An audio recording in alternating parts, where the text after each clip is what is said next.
episode 31 of KinFit. I'm Michael. I'm Tiffany, and today it is a windy day in Montreal, and we are filming at Place Ville Marie. So, before we freeze into popsicles again, My hands are cold. let's get into Fit News. So, what is going on in Fit News this week?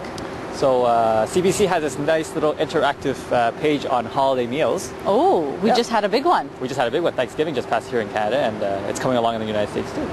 All right, so what's going on this interactive site? It actually shows you a Thanksgiving meal and the caloric costs for each part of the meal. So it tells you your appetizers, your main dish, your alcohol and desserts and side dishes, etc. And it tells you the caloric cost for each one, like how much calories you might be consuming, approximately. But the neat thing is they actually tell you for each one how much exercise you should be doing to burn off those calories that you just consumed. Oh, now that is a very interesting thing. Yeah. So the example they give is like an example of a 155-pound person and how much exercise they should be doing in minutes and what type of exercise they should be doing to help them burn those calories off. Okay, so I guess this would be approximate, but still it's a very good starting point. Yeah. Gives you nice little information. So exactly. Did you input your Thanksgiving meal? No, but I should probably do some of the stuff that they've mentioned. Very good. I think that will be a good thing to check out. It'll be very interesting at least to see what kind of exercise to come out with. Very good. And talking about eating, realsimple.com has an interesting article about how to break bad eating habits. So I think it's a situational scenarios where they say how you can come up with a bad eating habit and maybe suggestions on how to fix it. So even though you may not think you have a bad eating habit or whatnot, it still may have good tips for you, so it'd be definitely worthwhile to check out. And there's about 4 pages. I took a brief look at it, and there's about 4 pages, and then each page has like 1 or 2 scenarios, and like they're a little bit different, and for each one it tells you how to fix it properly. So yeah, so it's worthwhile to check it out. Yeah, for sure. All right, and I believe you have one more thing for us. Yeah, finally, Adidas Polar finally sent me an update or email, because if you guys remember back in KinFit episode 4 or 5, I believe it was. Yeah, it was very long time ago. Yeah, we briefly talked about Adidas and Polar teaming up, just like how Nike teamed up with Apple to do their Nike Plus kit.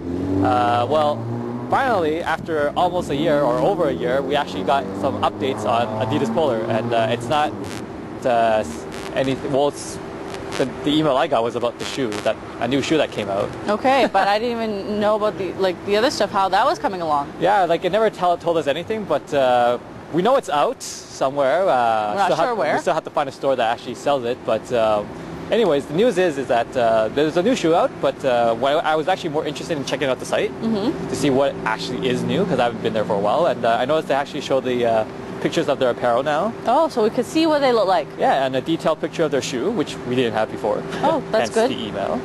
And some other features were they actually showed had links to 5 different articles on the Polar site of how to train for running. Oh, so that's pretty good.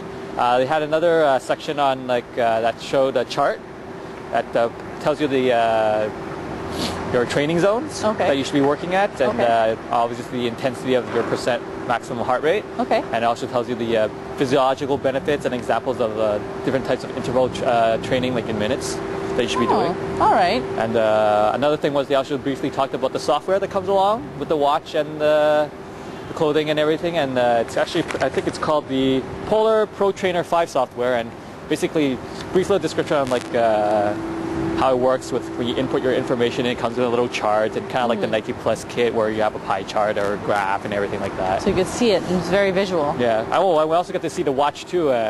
Pretty neat. It looks like something out of a Batman movie. Oh, very interesting indeed. All right. So we'll keep you posted, and of course you can keep us posted for sure. Yeah. And I believe that is it for Fit News this week. On this week's Fit Tip, I'm going to briefly talk about our metabolism. As we get older, our metabolism actually slows down, so basically the rate at which we burn calories is less efficient as we get older. And if we keep eating the way we do as we get older, as if we were 10, 15 years younger, then we tend to store all that extra calories in our body as fat, and we don't want to gain weight, right? So basically a couple of ways to not let that happen is to do a lot more physical activity during the week. We want to try to do at least 3 to 5 days of physical activity during the week, at minimum 20 to 30 minutes, and it's generally recommended that it be some sort of aerobic or cardiovascular type exercise. Another important note is that as we approach our 30s, okay, we tend to lose 2 to 3% of our muscle mass every 10 years. So it's very important that we keep up our muscle training. The more muscles we have in our body, the more calories we burn at rest. Okay? Another thing we should try to do is to eat in moderation. Try to eat at least 4 to 5 small meals throughout the day and not 3 huge meals. It is easier for the body to burn calories when we eat smaller meals and not when we eat gigantic meals. So you don't want to have like a big breakfast and a big lunch and then a gigantic dinner. So try to eat little small meals throughout the day. In our next episode, I'm actually going to briefly show you how to calculate your basal metabolic rate, which is basically your metabolism at rest. And I'm also going to show you how to compare that with how much calories you should be burning to maintain a decent weight. Okay? So until next episode, we'll see you next time. So on today's information, we are going to be talking about the difference between regular cheese and cheese that's been made with raw milk.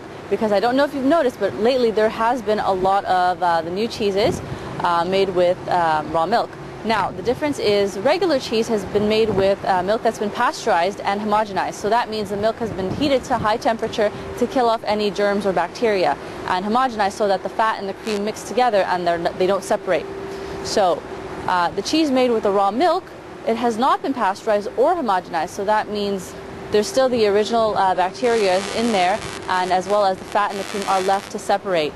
Now, the reason for this is that the raw milk has actually quite a distinct flavor, so it gives the cheese a different taste and digestibility. So, which is the reason why they actually make this, right? So it tastes better, or different, I should say, and you can appreciate that.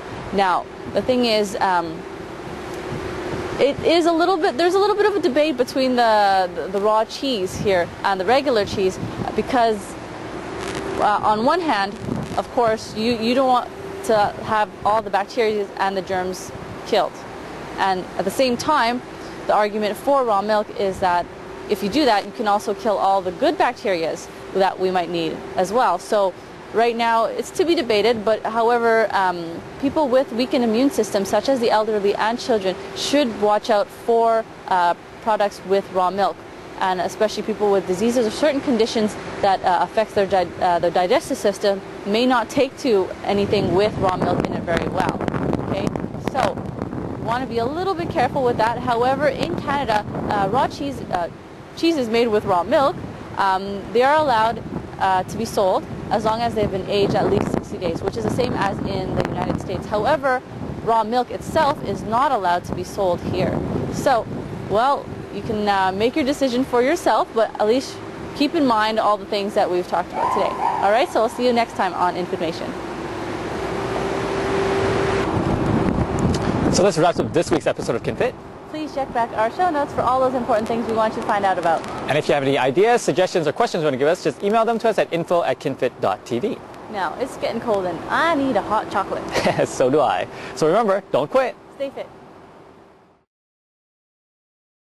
When we were a lot younger, then I have blank in my head. Should say that is a lot, as long as it's been